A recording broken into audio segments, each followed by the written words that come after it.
Hello বন্ধুরা, সবাই কেমন আছো? আশা করছি সবাই খুব ভালো আছো, আমিও ভালো আছি। আমার চ্যানেলে সবাইকে স্বাগত। তো আমি আজকে দুপুরবেলা, এখন বাজে 2টো বেজে গিয়েছে অলরেডি মনে হয়। আমি স্নান টিনান সেরে এখন দোকানে যাওয়ার আগে একটু ভাবলাম তোমাদের সাথে একটু কথা বলে যাই। ভাতটা বসিয়ে দিয়েছি বাইরে, ভাতটা হয়ে গেলে খেয়েই আমি দোকানে চলে যাব। আর এর ভিতর যদি দেরি হয়ে যায়, তোমাদের দাদাভাই কল করে নেবে আর তোমাদের সাথে বসে কথা বলাও হবে না। তো ভাবলাম যতটুকু সময় আমি হাতে পাই তোমাদের সাথে বসে একটু কথা বলে নিই। আর সবথেকে বড় কথা হচ্ছে কি আমি ভিডিও করি, এইটা তোমাদের ভালো লাগে না। ভালো লাগলে ভিডিও, আমি ব্লগ ভিডিও করি না, অনেক বড় ভিডিও করি না, বাট যে শর্টস ভিডিওগুলো আমি করি এটা তোমাদের ভালো লাগে না। এটা যদি তোমাদের ভালো লাগতো তাহলে তোমরা নিশ্চয়ই যে ভিডিওটা দেখছো সে ভিডিওতে একটা লাইক, একটা কমেন্ট করতে। শেয়ার তো অনেক পরের কথা, অন্তত লাইক কমেন্টটা তো করতে, সেটাও তোমরা করো না। যার থেকেই আমি বুঝে নিই যে আমার ভিডিওগুলো তোমাদের ভালো লাগে না। আসলে আমি দেখতে সুন্দর না, এই জন্য আমার ভিডিওগুলো তোমাদের ভালো লাগে না।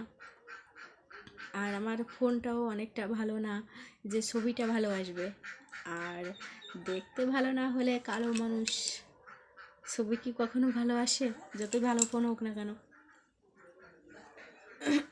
যাই হোক, এসব কথা না বলি। তো তোমরা প্লিজ আমাকে একটু সাপোর্ট করো, আমার পাশে থেকো। আমি না একটা সাধারণ ঘরের মেয়ে আর সাধারণ ঘরের বউ।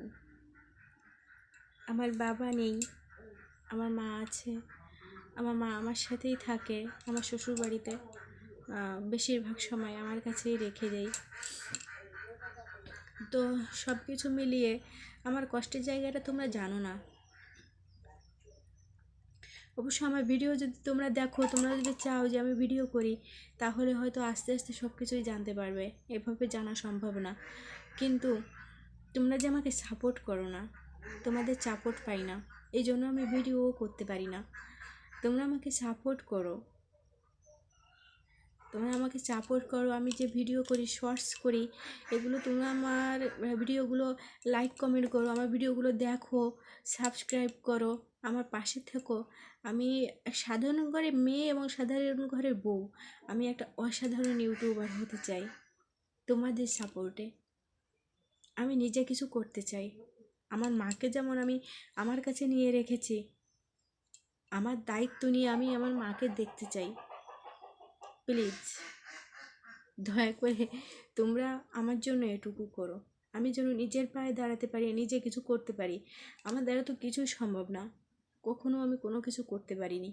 আমি জীবনে যে কাজটাই আমি করতে গিয়েছি সেই কাজটাই আমার ব্যর্থতা চলে এসেছে।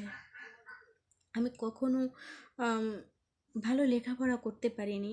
আমার বাবা যথেষ্ট টাকা পয়সা খরচ করে আমাকে পড়িয়েছে তার সাধ্যমতো, কিন্তু আমি ভালো ছাত্রী হতে পারিনি, লেখাপড়াটাও করতে পারলাম না। তারপর বিয়ের পরে আমি ফ্রিল্যান্সিংয়ের কাজ করছিলাম, সেখানেও আমার ব্যর্থতা, আমি সামনে এগোতে পারিনি। ব্লগ বাটিকের কাজ শিখেছিলাম, সেখানেও আমার ব্যর্থতা, আমি সবটা করতে পারিনি। তারপরে তোমার একটা কাজ আছে, এখানে এসেছিলো চুলের কাজ যেটা বলে, সেটা নর্মাল কাজে বলতে পারো, আসলে কাজ বলতে নর্মাল কিছু হয় না। তারপরে সেটাতেও গেছিলাম, সেটাও আমি করতে পারিনি। তারপরে এদিক সেদিক আরও অন্যান্য অনেক কিছুই আছে, যাতে প্রচুর অর্থ সম্পদ খরচ হয়েছে, কিন্তু আমি কিছুই করতে পারিনি। কিন্তু আমি যে ভিডিও করছি, তোমরা আমার পাশে থাকো, আমি যেন ওই ভিডিওটা নিয়ে আমি অনেক দূর যেতে পারি। আমার আমার দায়িত্বে জানো আমি আমার মাকে রাখতে পারি, আমার মাকে দেখতে পারি, আমার মার সব কিছু ভালো লাগা মন্দ লাগা সব কিছু যেন আমি খুব ভালোভাবে দেখতে পারি। শুধু আমার মা বলে না, আমার পরিবারের পাশেই যেন আমি দাঁড়াতে পারি। কিন্তু সব থেকে এখন আমি যেহেতু একা, আমার মার মেয়ে, একটাই মেয়ে আমি, আর আমি আমার মায়ের ভরসা, সেজন্য আমার মাকে আমি এখানে একটু বেশি গুরুত্ব দিলাম।